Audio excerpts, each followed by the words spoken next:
Well, more on the maths now. And earlier we spoke to former Apprentice contestant Thomas Skinner. He's a success in business who left school at 14, and maths teacher Bobby Seagull. You might remember him from University Challenge. Yeah, well, I started by asking Bobby just how important the PM's pledge on maths is to him.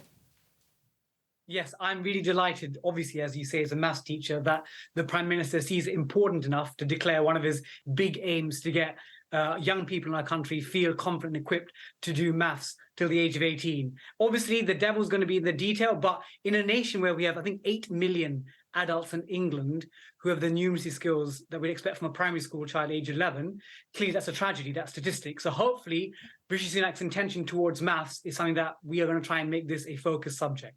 Now, Thomas, I think you left school without any maths qualifications, didn't you? I mean, has that had any impediment on what you've done? Obviously, you've been successful since then. I mean, what do you feel about maths? I mean, look, I'm not going to lie to you. I use maths every single day of the week. You know, like it's very important. And when I'm in my market store, in my shop, or even in my gym, I'm adding up. I'm taking bills. I'm financing all the time. But I stopped doing maths at school when I got expelled early. But it's not affected me, and I've sort of learnt on my feet as I've gone along. But maths is very important, though.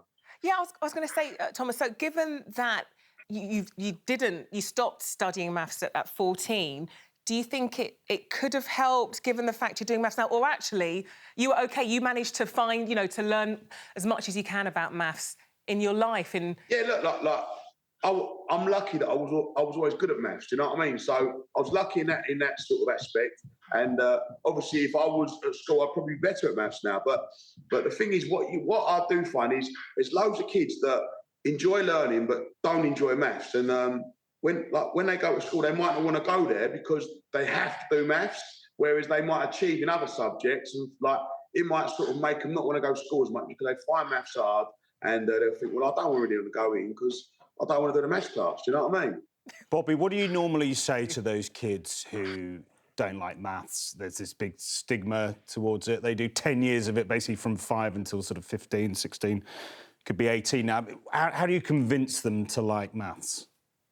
Yeah, firstly, I would say it's a challenge. It's not an easy subject to try and teach. But I would say, as an educator, what I try and do is I try and show my students how maths is related to what things they're interested in their real life. Like, I'm a big West Ham fan.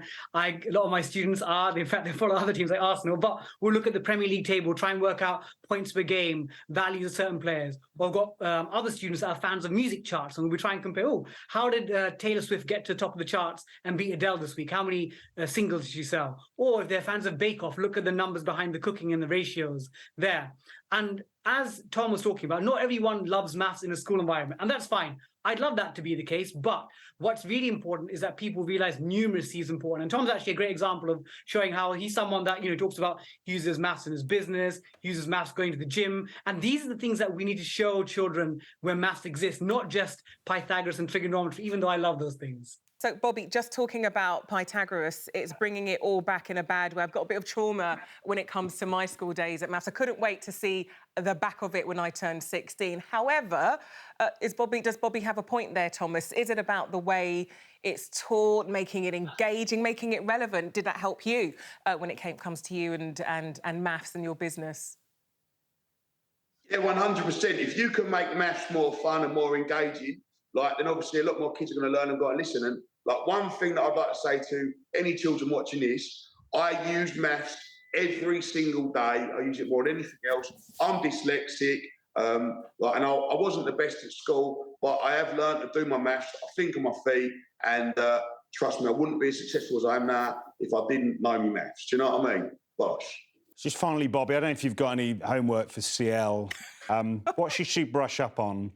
I mean, Pythagoras, she struggles with. Pythagoras, let's make a start. Pythagoras is about right-angled triangles and square numbers. So if you can work on your square numbers, 1 squared, 2 squared, 3 squared, 4 squared, that's the start for Pythagoras. OK, gotcha. Oh, we've run out of time. Our producers just said we've got to end the interview there. Darn it. I literally was ready to calculate that. I'll message you. I'll tweet you or Instagram you some questions. OK, gotcha. OK, Bradley, we will end the interview, Bradley. We will do. Bobby Seagull and Thomas Skinner, so good talking to you both. Thank you. Thank you.